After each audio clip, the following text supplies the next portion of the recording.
Welcome Realm Walkers, welcome back to another developer update video.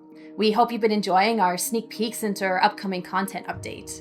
To recap what's happened so far, we've had a message from members of the Inflection leadership team looking back at our early access journey and going over philosophy for this update. And then there were our blog posts that highlight some of the changes coming in 0.5. Instead of going over all of these points again in this video, we'll link these content pieces in the video description so you can check them out if you haven't already.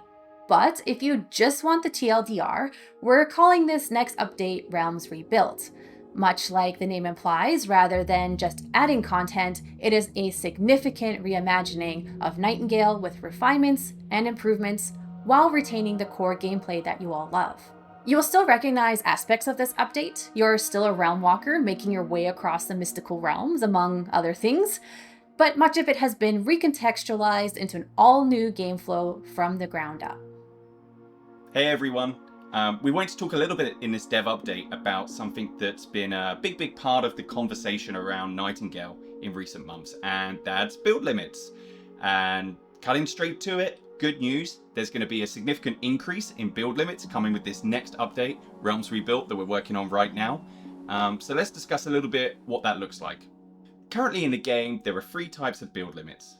The first one is tile pieces. So this includes things like walls and flooring, and how many of those you can have in a single building structure. Currently that limit is set to 300. The second limit is freestanding structures. So this includes things like chests and workbenches, and this covers the entirety of a realm, so not just the things that you craft in your own estate. And that limit is currently set to 250. The third limit is composite structures. So this is entire buildings made from a variety of different tile sets, and each realm currently allows for 100 composite structures. Now, those build limits exist for a variety of technical reasons, but in summary, it's about balancing the amount of optionality a player has when it comes to building with ensuring that save files were stable. But we do know that has been quite restrictive to a number of players, especially those that have been working together with other realm walkers to build more vast estates. Which is why we're so happy to say that we've increased the build limits with this update, and thanks to the hard work of our studio team and engineers over the past few months, we've been optimizing the structure data, and we've managed to reduce it by over 80%. Another thing we're doing in the Realms Rebuilt update is changing the way that the build limits are going to be presented to players. So rather than the 3 that we have right now, we're reducing that down to 2 to simplify things. And the first of those new limits is the number of tileset pieces you can have in one composite structure. And we're pleased to say that that is going to increase to over triple what it is in the game right now. The second limit will count the overall structures in a realm, and this includes both build pieces and freestanding structures, things like workbenches. And how each one of these contributes to that limit is weighted based on the impact it'll have on your performance. That makes it a little trickier for us to give you an exact number, as it kind of depends on what you end up building. But we're still optimizing and testing these new limits, so we haven't quite nailed down the final numbers yet. But the good news is that now that the bulk of the work is done, we'll be able to continue to expand the build limits moving forward. Another new element of building in Realms Rebuilt is that you'll be able to set your respite realm to any of the realms that you find yourself in this update. One thing we wanted to highlight is the move towards more handcrafted realms with this update, and the rationale behind it. These new handcrafted realms we're calling storied realms. Up until now, we've used a mix of procedural generation for maps that leveraged handcrafted design elements and human touch-ups, and then had things spawn into map points based on game rules such as the realm cards that you used. The intention was to create replayability by ensuring things wouldn't always be in the same spot in each playthrough. However, this approach also presented a number of challenges. This ranged from chasing down bugs to community members struggling to put guides and walkthroughs together, and some technical hurdles when it came to making new content. The new bespoke storied realms create a more tailored experience so we can make the Realm Walker journey more immersive, meaningful, and with more purposeful design decisions that players can feel as they explore. It also provides a more consistent experience for everyone. This doesn't mean that procedural generation realms are going anywhere though. Procedural generation still underpins some realms that we call untamed realms, and these can be used to get resources, and complete non-critical encounters. Not only that, but in Realms Rebuilt, all of the proc-gen maps are completely new, so even more reason to jump back into the portal and see what's changed. This is a bit of a difficult one. We're going to have a progression reset once Realms Rebuilt goes live.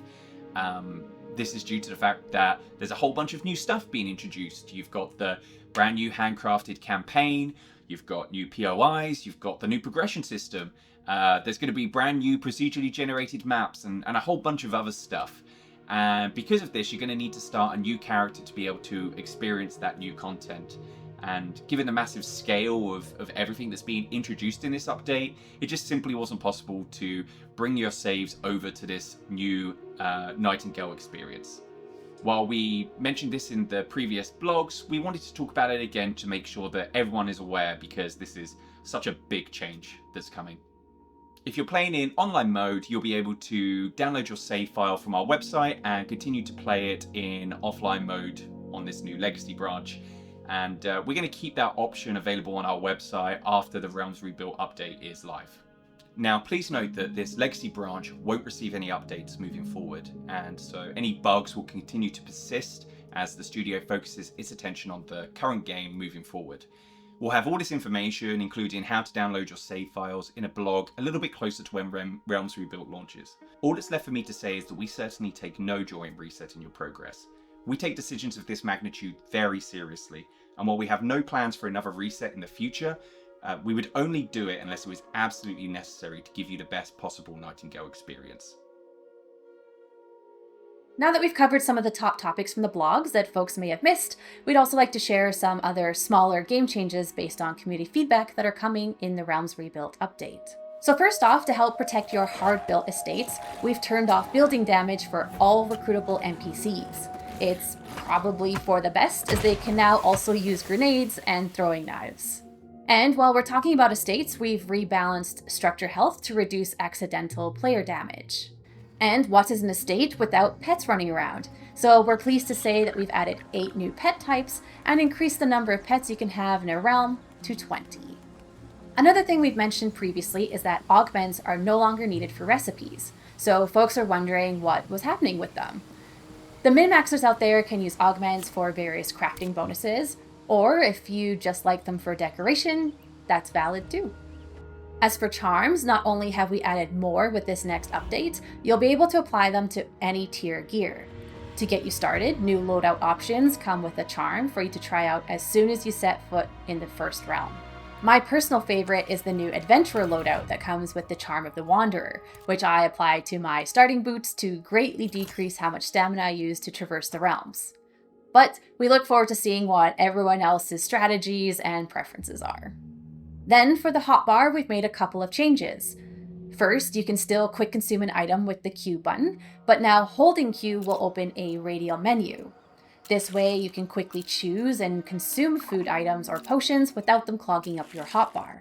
What shows up on this radial menu can be changed from the new Inventory Consumables tab in your inventory, where you can put up to 8 of them in your quick consume slots.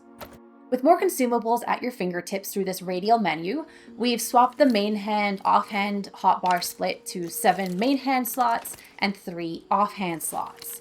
This should open up more on-the-fly combat and traversal options without having to do as much juggling with your inventory.